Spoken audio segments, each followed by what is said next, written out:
Hello everyone, this is Ankush Chawla and we are starting with the new series of studying final examinations of AAHL Mathematics. Uh, I'll be sharing all the papers starting from 2021 to 2025. This is my first lecture and we are starting with Math AAHL Paper 1. So I'm starting with Paper 1 and this paper is from 2021 May examination of AAHL time zone 1. So let's start with an official examination. It's 110 marks paper and you will get 2 hours to solve this. This is paper 1. So starting with the question number 1. Question number 1 is from the chapter functions. You all aware that this chapter is the second unit of the AAHL course. So in the question, they give you the function y is equal to fx. The function is defined between -4 and 6. You need to write the values of f of -2. To write the value of f of 2, we'll look at the graph where x is equal to 2 is there, and if you can note down, there is a point 2 comma 6. Hence, f of 2 is equals to 6. In the second part of the question, they are asking you the composition of f of 2. You just figure out the value of f of 2, which is 6 from the graph. To find out the value of f of 2, we'll use the composition formula. The O will replace by bracket. In the f of 2, we will put 6. Now we'll again look for the graph and the value of f of 6. So if you note down, this is the point which is 6 comma -2, and we'll come to the point f of 6 to enter. So f of 6 is actually -2. Hence the answer for the second part of the question is -2. Now the part B is asking you to draw the graph of 1 by 2 fx plus 1. So this is a question from transformation topic. So first of all, we will have a function fx. What we are going to do, we are going to transform this function to f of x half. And then after one more transformation, we are going to transform this to f of x plus 1. You all know when you multiply the function outside half, it's a vertical stretch.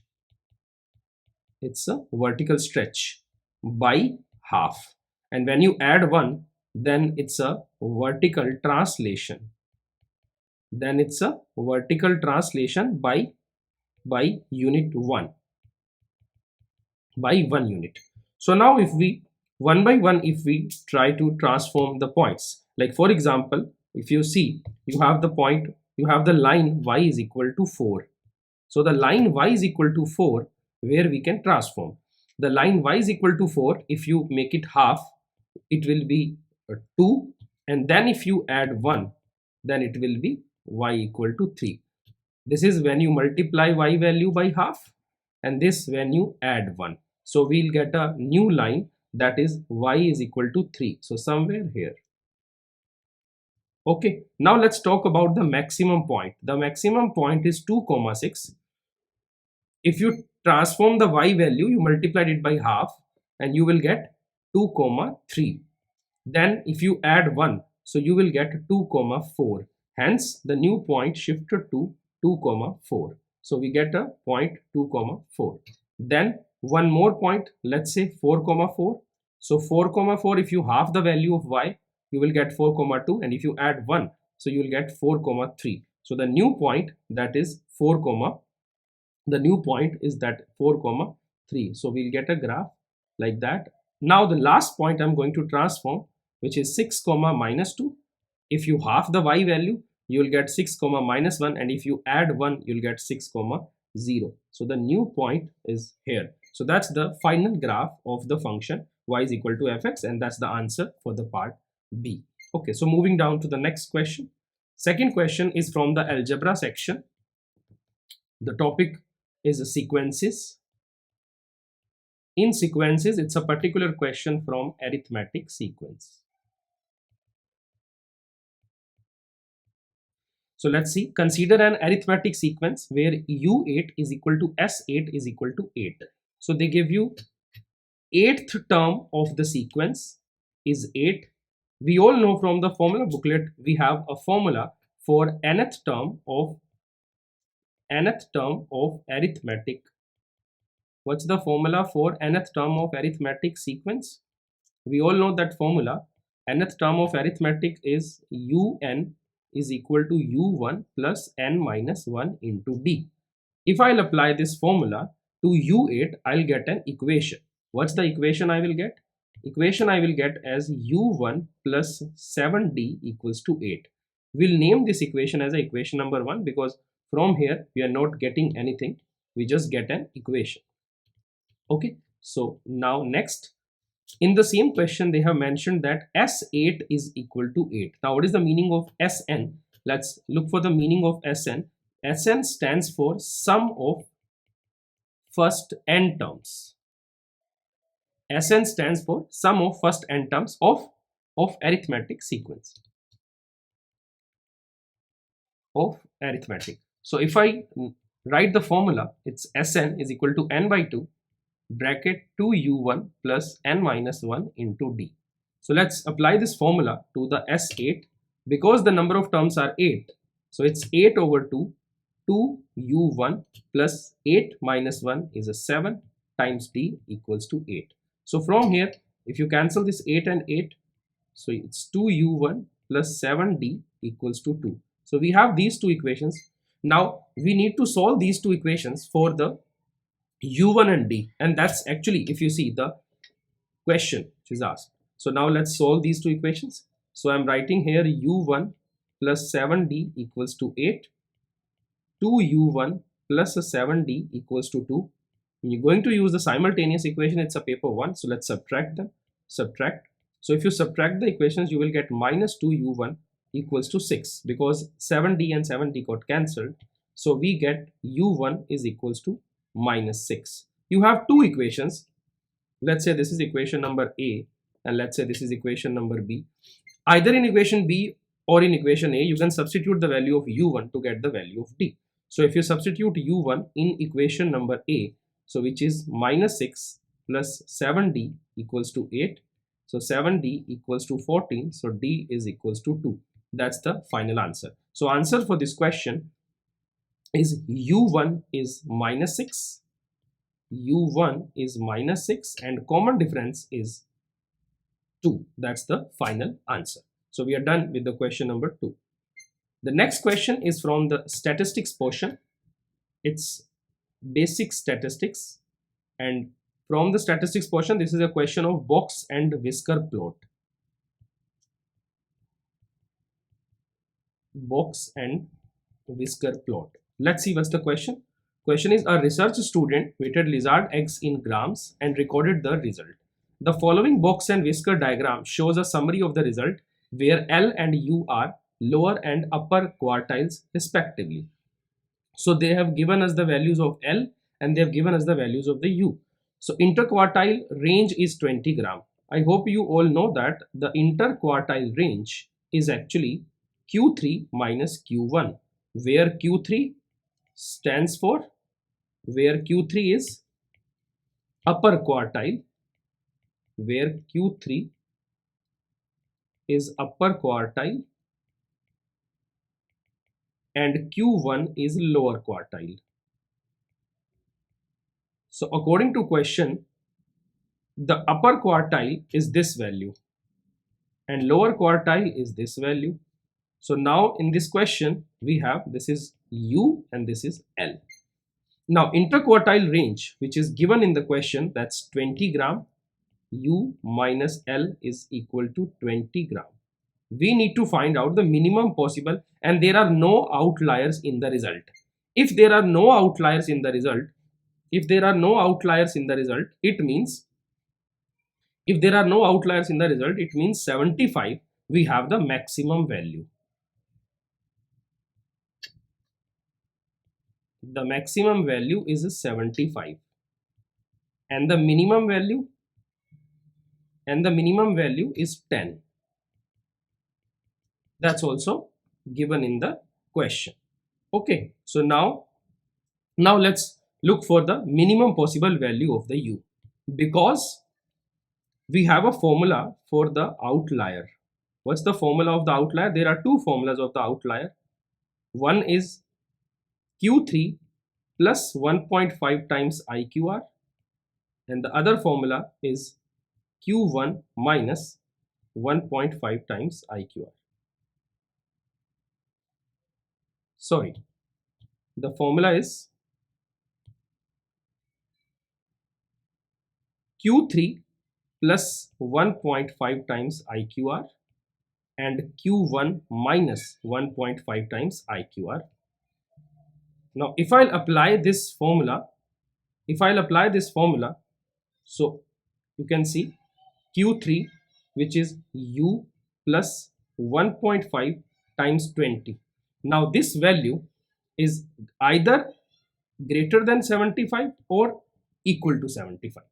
Okay, so if you apply this value, so you will get U plus 1.5 times 20, which is 30, greater than equal to 75. Hence, U is greater than equal to 45. So what we get? We get the minimum possible value. Minimum possible value of U is equal to 45. Because U minus L is 20, that's why minimum. Hence we get the minimum value. Minimum value of L is 25. Reason is U minimum minus L minimum is 20. This is 45. So L minimum is 20. Hence L minimum is 25. So this is a little tricky question they ask in statistics in box and whisker plot. Let's move to question number 4. In the question number 4, it's a question from calculus, differentiation part. It's a differentiation part. The question is of tangent. Tangent using differentiation. Okay. So now we have a function fx. That function fx is minus of x minus h to the whole square plus 2k, and they are asking you to differentiate this function. To find the derivative of the function, we know the power rule. The 2 came out because k is a constant, because this value is a constant value. So we are not going to differentiate. Its derivative is 0. Okay, so this becomes the derivative. Now for the part B, they are saying there are two graphs. One graph is f and one graph is g. There is another function given to us, which is function g, and that is e to the power x minus 2 plus k. They are saying both the functions f and g, they have a common tangent at x is equal to 3. If the tangent is common, I am just going to draw a rough figure. Let's say this is a graph of f, and let's say this is a graph of g. If this is a graph of f and g and there is a, let's say, common tangent, a tangent which is common to both, let's say this is a tangent line. And if a tangent which is common to both at a point x equal to 3, there are two properties that you can follow. At that point, the derivative of both the functions is going to behave same, and the value of the function at that point is going to behave the same. So you can use f dash 3 equal to g dash 3 and f of 3 equal to g of 3. First of all, let's use the derivative at 3. So now because we already have the derivative of the function at x, so it means if you put 3 in the derivative, you will get minus 2, 3 minus h. This is f dash 3. And now if I write down, before I write the g dash 3, I would like to find the value of derivative of g. So how do you find the derivative of g? The derivative of e to the power x is e to the power x. The constant derivative becomes 0. So if you will put the value 3, you will get e to the power, 3 minus 2, which is 1. It means g dash 3 is equal to e to the power 1. So now if I use these two expressions, the derivative of the function at 3 and the derivative of function g at 3, and if you equate them, I think we are going to find the value of h. Let's figure out the value of h. Minus 2 times 3 minus h is equal to e. So 3 minus h is equal to e divided by minus 2. Send h to other side, send e to this side, because that is minus e by 2. It will come to this side, it will become plus e by 2. Now we get h as 3 plus e by 2. Make a common denominator, write here 2, multiply here by 2, and you will get 6 plus e divided by 2. And that's the answer for the part B. And that's what we proved. Now my question is, if you have the value of h, how can we find the value of k? To determine the value of the k, I told you you can use the another concept, that is the derivative, the function's value at 3 is equal to the function's value. So both the function's value I'm going to equate, and we are going to find the value for the, so let's do it over here. So we'll find function's value at 3. What's the function's value at 3? The value of the f at 3 we have is minus of 3 minus h whole square plus 2k, and the value of the g at 3 is e plus k. You already figure out the value of the h from the part B. I'm going to substitute. So first of all, let's put f of 3 equals to g of 3 minus outside 3 minus, I'm going to substitute the value of h, which is e plus 6 over 2, and then whole square plus 2k. G of 3 is e plus k. So now from this equation, I think easily we can figure out the value of the k. So let's take a common inside the bracket. If you take multiplied here by 2, multiplied in the 3 by 2, so you will get 6 minus e minus 6 over 2. I'm going to take this e to this side. I'm sending this k to other side. So it is left with k minus 2k minus k. And this is square. So this 6 and this 6 got cancelled. Minus is outside. It's e square over 2 minus e equals to k. Multiply the whole equation by minus sign. You will get k is equal to e square by 2 plus e. And that's the final answer for, it's a 4 here because 2 square is 4. So hence this is the final answer for k. And that's an easy question from the tangent topic in AHL. Okay, next question is a part of trigonometry. It's a trigonometric equation. So trigonometric equation solving is the next question. Now see, first part, they asking you to show that. Show that means you all know it's a proving thing. So I'm going to consider left hand side. When they ask you a question to prove left hand side and right hand side, you can either pick right hand side to prove left hand side, or you can pick left hand side to prove right hand side. So what I am doing is I am picking left hand side, which is a sine 2x. I'm picking left hand side, which is sine 2x plus cos 2x minus 1. From the formula booklet, which is provided by IB officials while they're solving the paper, there are two important formulas. One formula is of sine 2x, one formula is cos 2x. And they all are very important formulas. We can also check from the formula booklet. You don't need to remember this. So because the formula of sine 2x, I'm going to use as 2 sine x cos x. And cos 2x have three different formulas. One is cos square x minus sine square x, 1 minus 2 sine square x, and 2 cos square x minus 1. These are the three different formulas for cos 2x. Let's see which is best suitable formula, and then we are going to use that. For sine 2x, for surely I'm going to use this 2 sine x cos x. But for cos 2x, I'm going to use a formula with the help of minus 1 I can easily cancel. So I'm going to use the middle formula. So now let's see, left hand side 2 sine x cos x, I replaced it by sine 2x. For the cos 2x, I'm going to use a formula which is 1 minus 2 sine square x, and that minus 1 is already there. Now the aim was to cancel this one, so I able to cancel it. Now I get 2 sine x cos x and minus 2 sine square x. So if you take 2 sine x common, what you will get from the first term, it's cos x, from the second term, it's sine x, and that's the right hand side. So that's an easy proof, it's the right hand side.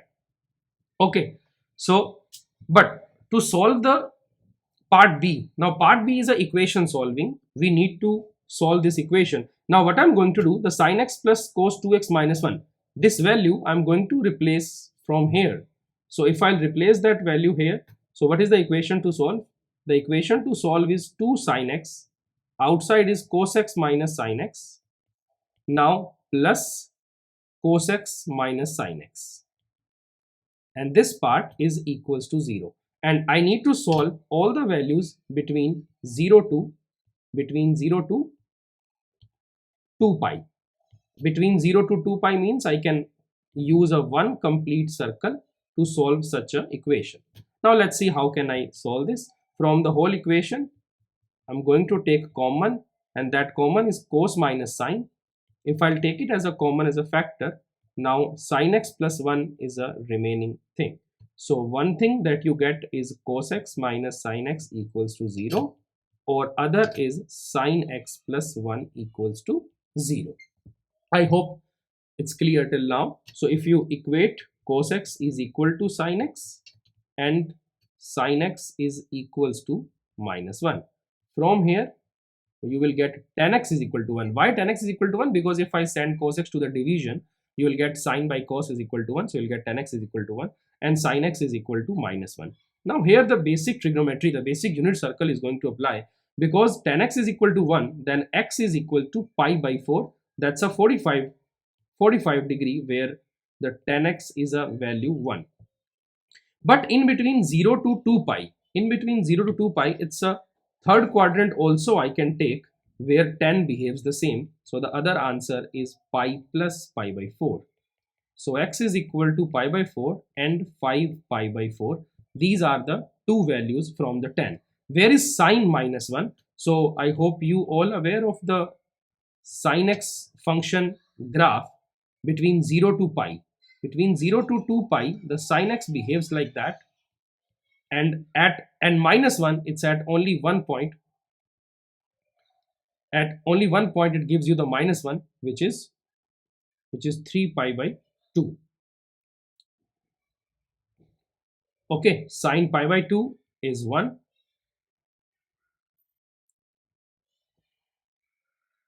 Right. So from here we'll get x is equal to 3 pi by 2 in between 0 to 2 pi. Okay, so that's the final answer that we get. Okay, I hope it's clear with everyone. Next is question number 6. In the question number 6, they give you the cosec function is equal to 3 by 2 from pi by 2 to 3 pi by 2. So pi by 2 to 3 pi by 2 means what?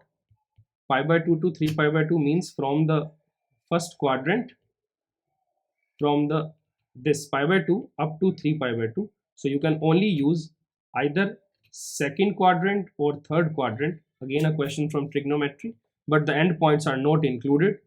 So sine cosec is equal to 3 by 2, and we are going to find the values of cot theta.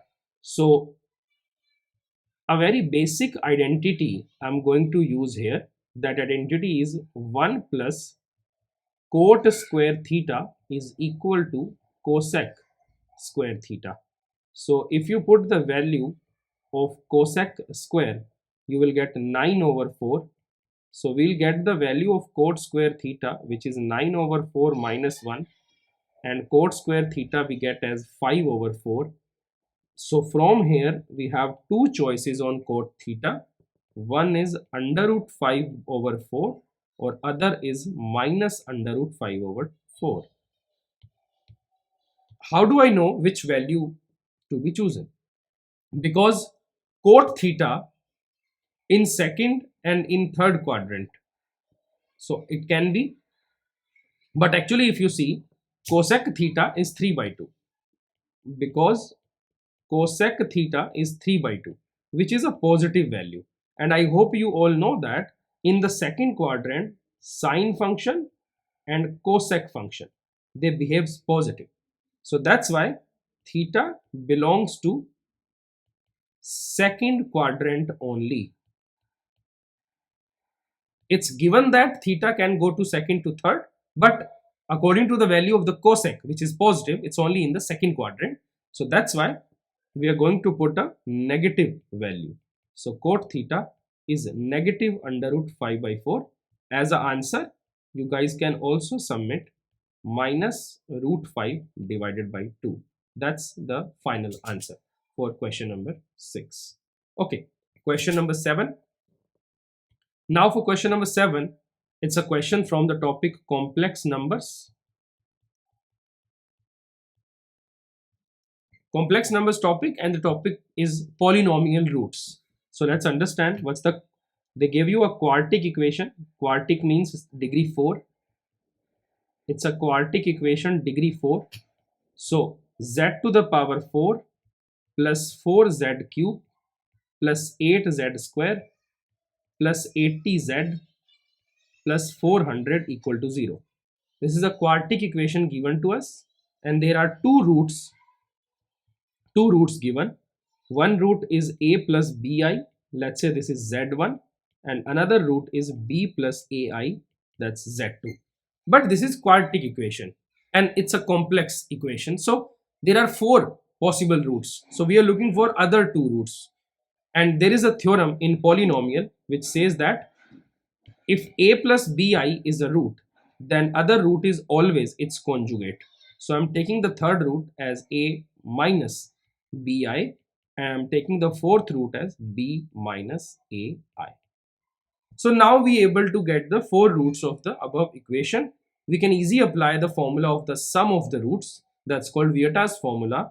Sum of roots, sum of roots z1 plus z2 plus z3 plus z4. The formula is, please note down the formula. If you have any equation a z to the power 4 b z cube c z square d z plus e equals to 0, and you have four different roots alpha, beta, gamma and delta, their sum is minus b by a and the product is e by a. So let's use the sum formula of these four roots. Because b is this 4 and 1, so it's minus 4 over 1, so it's a plus bi, z2 is b plus ai, z3 a minus bi, and z4 b minus ai. If you add all these values, you're going to get minus 4 as the answer. Let's see what we can subtract. bi and bi cancelled, ai and ai cancelled, so we get an equation, and that equation is a and a become 2a, b and b become 2b is equal to minus 4. So I get an equation which is a plus b equals to minus 2. But you can see if I use the sum formula, I'm not able to get the values of a and b, so I need one more formula to use so that I can get the values of a and b. So now I'm going to use, after the sum formula, I'm going to apply the product of the roots. So let's apply the product of the roots. So product of the roots is alpha, beta, gamma, delta, and this value is e by a. From the formula, e is, according to the equation, e is 400 and a is 1. So if I use the product of them, I'll get 400. Now what do I mean by product? A plus bi, a minus bi, b plus ai, and b minus ai. Let's use this product. The first two values, if you product, you will get a square plus b square. It's a formula in, it's a factorization of a complex equations. When you have a plus b iota multiplied by a minus b iota, you get a square plus b square. The reason being is I square is equal to minus 1. And this also b square plus a square, and this is equals to 400. So actually you get a square plus b square is equal to 20. From here we get a square plus b square as 20. Now from these two equations, one equation is this and one equation is this, we can figure out the values of a and b. If you want to manually solve, that's also okay. When you will solve these two equations, you will get the value of a as 2 and the value of b as minus 4 as the suitable choice. Okay, if you want, you can also use substitution to show the answer. Okay, so this was question number 7 from the paper. Question number 8 is from topic L'Hopital rule. L'Hopital's rule is the next topic question. So it says limit x tending to 0 arc tan 2x divided by tan 3x. Now because we know that the value of arc tan at 0 is 0 and the value of tan is at 0 is 0, the reason is very simple, because tan 0 degree is 0 it means arc tan 0, which is also called tan inverse. That's same as 0. Because it is a 0 by 0 form, it means we can use the L'Hopital's rule. Now, if you use the L'Hopital's rule says that we'll keep finding derivative of numerator and denominator until you get a non-zero limit in the denominator. So we'll apply the L'Hopital's rule. Now my two questions is, what is the derivative of arc tan 2x? And before I ask you the derivative of arc tan 2x, I need to figure out what is the derivative of arc tan x. The derivative of arc tan x is 1 over 1 plus x square.